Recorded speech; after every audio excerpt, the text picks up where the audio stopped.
မေတ္တာကဘလောက်ဝေးဝေးရောက်တယ်အာယုံပြုတ်မှုမှန်ဖို့တော့လိုတယ်ဒါကတချို့တွေ9နိုင်ကြ10ညမနဲ့4နိုင်ခွဲထားပြီးတော့ဟောမေတ္တာတွေပို့တာလုံးစုံများစွာတတ္တဝါချမ်းသာကိုယ်စီမြဲပါစေပါဇက်ကအော်နဲ့လက်ကဖြန်းတဲ့ချင်းပိတ်ရ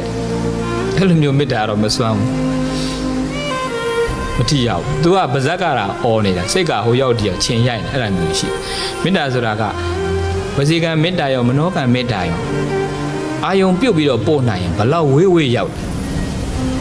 ။စကြဝဠာအပြင်မှာဟိုအမေရိကနေဒီကနေအမေရိကကိုလှမ်းပို့ရင်အာယုံနာပြုတ်နိုင်အဲ့ဒီလူရတယ်။အမေရိကမှာသားသမီးရှိတယ်ဒီကရန်ကုန်ကမိဘတွေကလှမ်းပို့တယ်ဟိုကသားသမီးကအလိုလိုသိတယ်တယ်လီပသီနီအာယုံပြုတ်နိုင်ဖို့အရေးကြီးတာစိတ်ကလည်းရောက်တယ်အာယုံလည်းပြုတ်နိုင်တယ်မေတ္တာတက်လည်းတကယ်အကျိုးလိုလားတဲ့စိတ်ကလေးနဲ့ပို့ရစေဘလောက်ပဲဝေးဝေးမေတ္တာကရောက်တာအေးအာယုံပြုတ်မှုလွဲသွားရင်တော့ဗဇက်ကတာអော်နေတာမေတ္တာသိပ်ပြီးတော့မထီရောက်ဘူးဝစီကံကုသိုလ်တော့ဖြစ်တယ်ဒါပေမဲ့စွမ်းတတ်တိသိပ်မပြေပါဘူး